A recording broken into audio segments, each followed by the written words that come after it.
அனைவரும் எதிர்பார்த்து கொண்டிருந்த ஒரு முக்கியமான செய்தி வந்துவிட்டது. அதாவது அனைத்து குடும்பங்களுக்கும் ரூபாய் 20,000 கிடைக்குமா? இது என்ன திட்டம், யாருக்கு பணம் கிடைக்கும் என்று இங்கே பார்ப்போம். நீங்க மறக்காம வீடியோக்கு ஒரு லைக் பண்ணிட்டு சேனலை சப்ஸ்கிரைப் பண்ணிட்டு வீடியோவை ஸ்கிப் பண்ணாம முழுமையா பாருங்க. அதாவது மத்திய அரசின் இந்த திட்டத்தின் கீழ் ஏழை குடும்பங்களுக்கு 20,000 ரூபாய் வழங்கப்படுகிறது. உண்மையில் அது யாருக்கு கிடைக்கும், இதற்கு விதிமுறைகள் என்னென்ன என்பதை இங்கே பார்ப்போம். நீங்க மறக்காம வீடியோக்கு ஒரு லைக் பண்ணிட்டு பாருங்க. பொதுமக்களின் நலனுக்காக பல்வேறு திட்டங்களை மத்திய அரசு செயல்படுத்தி வருகிறது. அதில் குறிப்பாக குடும்பத்தில் ஏற்படும் திடீர் துயர சம்பவத்திற்கு பிறகு பொருளாதார ரீதியாக பாதிக்கப்படக்கூடிய குடும்பங்களுக்கு ஆதரவளிப்பதை நோக்கமாக கொண்ட ஒரு திட்டத்தையும் மத்திய அரசு செயல்படுத்தி வருகிறது. இந்த திட்டத்தின் கீழ் பலனை அனைவரும் பெற முடியாது. இதற்கென உள்ள தகுதி வரம்புகள், ஆவணங்கள் மற்றும் விண்ணப்பிக்கும் நடைமுறைகள் ஆகியவற்றை பூர்த்தி செய்ய வேண்டியது அவசியம். எனவே இந்த திட்டத்தில் இதற்கு உண்மையில் யார் தகுதியானவர்கள் என்பது குறித்தும் இங்கே முழுமையாக பார்ப்போம். நீங்க வீடியோக்கு ஒரு லைக் பண்ணிட்டு சேனலை சப்ஸ்கிரைப் பண்ணிட்டு பாருங்க. இந்த திட்டத்தின் நோக்கம் என்னென்ன என்பதை இங்கே பார்ப்போம். வறுமை கோட்டிற்கு கீழே உள்ள அனைத்து குடும்பங்களுக்கும் இத்திட்டத்தின் கீழ் மத்திய அரசு நேரடியாகவே ரூபாய் 20,000 நிதி உதவி வழங்கப்படுகிறது என்று பலர் தவறாக கருதுகின்றனர். ஆனால் தேசிய குடும்ப நலத்திட்டம் NFBS-இன் கீழ் சிறப்பு சூழ்நிலைகளில் தகுதியுள்ள குடும்பங்களுக்கு மட்டுமே இந்த உதவி வழங்கப்படும். குடும்பத்தின் முக்கிய வருவாய் ஈட்டுபவர் உயிரிழக்கும் போது அக்குடும்பத்திற்கு தற்காலிக நிதி உதவி அளிப்பதே இத்திட்டத்தின் நோக்கமாகும்.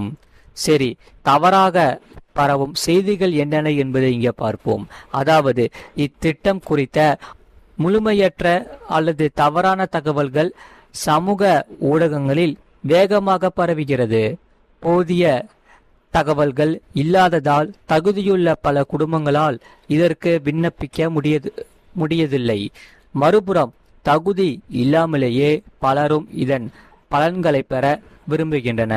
எனவே துல்லியமான தகவல்களை பெறுவதன் மூலம் உதவி தேவைப்படும் குடும்பங்கள் அரசின் இந்த திட்டத்தின் பயனை சரியான நேரத்தில் பெற முடியும்.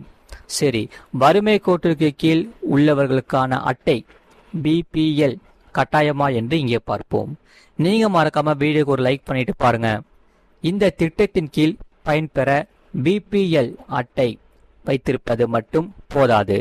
பொதுவாக பின்வரும் நிபந்தனைகள் பூர்த்தியானால் மட்டுமே இந்த திட்டத்தின் பலனை பெற முடியும்.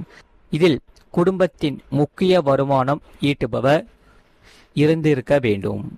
அக்குடும்பம் நிர்ணயிக்கப்பட்ட நிதி மற்றும் பிற தகுதி அளவுகோல்களை பூர்த்தி செய்ய வேண்டும். விண்ணப்பத்துடன் தேவையான ஆவணங்கள் இணைக்கப்பட்டிருக்க வேண்டும். சம்பந்தப்பட்ட அதிகாரி தகுதியை சரிபார்க்க வேண்டும். அடுத்தது, எந்தெந்த குடும்பங்கள் பயன்பெறலாம் என்று இங்கே பார்ப்போம். அதாவது வருமானத்தின் முக்கிய ஆதாரம் திடீரென இல்லாமல் போன பொருளாதார ரீதியாக பாதிக்கப்படக்கூடிய குடும்பங்களுக்கு உதவுவதே இந்த திட்டத்தின் மிகப்பெரிய நோக்கமாகும். இத்தகைய சூழலில்தான் ஒருமுறை வழங்கப்படும் நிதி உதவியானது குடும்பங்கள் உடனடி நிதி நெருக்கடியிலிருந்து மீள உதவும். அதே சமயம் இதில் என்னென்ன ஆவணங்கள் தேவை என்று இங்கே பார்ப்போம். முதலில் மாநிலத்திற்கு மாநிலம் நடைமுறைகள் அனைவரும் மாறுபடலாம். ஆனால் பொதுவாக பின்வரும் ஆவணங்கள் கேட்கப்படும்: இறப்பு சான்றிதழ், ஆதார் அட்டை, ரேஷன் அட்டை, வங்கி கணக்கு விவரங்கள், வருமானம் அல்லது தகுதியான சான்று, குடும்ப உறுப்பினர்களின் விவரங்கள், உள்ளாட்சி நிர்வாகத்தால் படும் பிற ஆவணங்கள். அடுத்தது, சாமானிய மக்களுக்கு என்ன பயன் என்று இங்கே பார்ப்போம். நீங்க மறக்காம வீடியோக்கு ஒரு லைக் பண்ணிட்டு சேனலை சப்ஸ்கிரைப் பண்ணிட்டு பாருங்க. ஒரு குடும்பத்தின் முக்கிய வருமானம் ஈட்டுபவர் திடீரென இருந்து விட்டால் குழந்தைகளின் கல்வி, வீட்டு செலவுகள் மற்றும் அன்றாட தேவைகள் பாதிக்கப்படலாம். இத்தகைய சூழலில் இது போன்ற சமூக பாதுகாப்பு திட்டங்கள் குறைந்த அளவிலானதாக இருந்தாலும் குறிப்பிடத்தக்க நிதி நிவாரணத்தை வழங்கும். இருப்பினும் இதற்காக தகுதி மற்றும் நடைமுறை குறித்த சரியான தகவல்களை அறிந்து கொள்வது அவசியம். சரி, முக்கியமான விஷயம் என்னவென்றால், சமூக ஊடக செய்திகளை கண்மூடித்தனமாக நம்ப வேண்டாம். உங்கள் மாவட்டத்தில் உள்ள சம்பந்தப்பட்ட நிர்வாக அலுவலகத்தில் தகுதியை சரிபார்க்க வேண்டும். விண்ணப்பிப்பதற்கு முன் தேவையான அனைத்து ஆவணங்களையும் தயாராக வைத்துக் கொள்ள வேண்டும். அதிகாரப்பூர்வ அரசு தகவல்களில் அடிப்படையில் மட்டுமே விண்ணப்பிக்க வேண்டும். அரசு திட்டங்களுக்கான தகுதி, உதவித்தொகை மற்றும் விண்ணப்ப நடைமுறைகள் அவ்வப்போது மாற்றத்திற்கு உட்பட்டவை.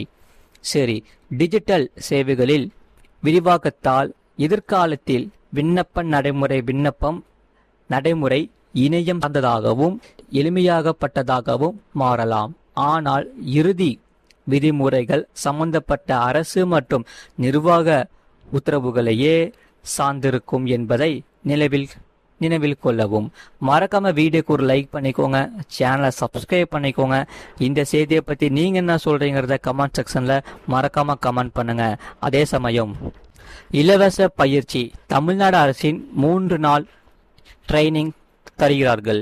யார் யார் சேரலாம் என்று இங்கே பார்ப்போம். அதாவது தமிழ்நாடு அரசு மொபைல் போன் பழுது நீக்கம் மற்றும் சேவை பயிற்சி குறித்த அறிவிப்பை வெளியிட்டுள்ளது. 3 நாள் பயிற்சி குறித்த முழு விவரம் இங்கே பார்ப்போம். அதாவது தமிழ்நாடு அரசின் தொழில் முனைவோர் மேம்பாடு மற்றும் புத்தாக்க நிறுவனம் சென்னையில் தொழில் முனைவோர்களுக்கான மொபைல் போன் பழுது நீக்கம் மற்றும் சேவை பயிற்சி வழங்க உள்ளது.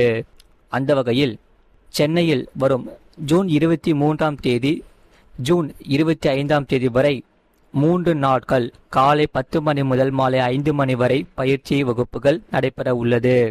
இதில் பயிற்சியில் பங்கேற்றவர்களுக்கு மொபைல் போன் சாஃப்ட்வேர் மற்றும் சிப் லெவல் சர்வீஸ் துறையில் தொழில்துறை தரநிலைக்கு ஏற்ப தேவையான தொழில்நுட்ப அளவு அறிவு மற்றும் நடைமுறை திறன்களை வழங்குவதற்காக வடிவமைக்கப்பட்டுள்ளது. பயிற்சி முடிவில் பயிற்சியில் பங்கேற்றவர்கள் சுய வேலைவாய்ப்பு சேவை மையம் தொழில்நுட்ப வல்லுநர் பணிக்கு தயாராக இருப்பார்கள் என தெரிவிக்கப்பட்டுள்ளது. மேலும் 3 நாள் பயிற்சியில் ஒவ்வொரு நாளும் என்னென்ன விஷயங்களுக்கு பயிற்சி வழங்கப்படும் என்பதையும் தமிழ்நாடு அரசு அதன் அறிவிப்பில் தெரிவித்துள்ளது. ஆகையால் மொபைல் சர்வீஸ் பயிற்சி பொறுத்தவரை மொபைல் போன்களில் அடிப்படை அறிமுகம், தொலைபேசிகளின் வகைகள், உற்பத்தியாளர்கள் பற்றிய விளக்கம், ஆண்ட்ராய்டு மற்றும் சார்ஜர்கள் மற்றும் மோட்டார் பேட்டரிகளின் வகைகள், year speaker, loud speaker, microphone போன்ற கூறுகள் மற்றும் சார்ஜிங் இணைப்பகங்களில் ஏற்படும் பழுதுகளை சரி செய்யும் நடைமுறைகள், எஃப்எஃப்சி. அதே சமயம் இதே மாதிரி அனைத்து தகவலும் இந்த 3 நாட்களில் சொல்லப்படுகிறார்கள். மேலும் இப்பயிற்சியின் கூடுதல் விவரங்களை பெறவும் மற்றும் முன்பதிவு செய்திடவும் www.editn.in என்ற இணையதளத்தில் பதிவு செய்து கொள்ளலாம். திங்கள் முதல் வெள்ளி வரை காலை 10 மணி முதல் மாலை 5 மணி வரை கைபேசி 866181000181 என்ற எண்களில் தொடர்பு கொள்ளலாம். மறக்காம வீடியோக்கு ஒரு லைக் பண்ணிக்கோங்க, சேனலை சப்ஸ்கிரைப் பண்ணிக்கோங்க.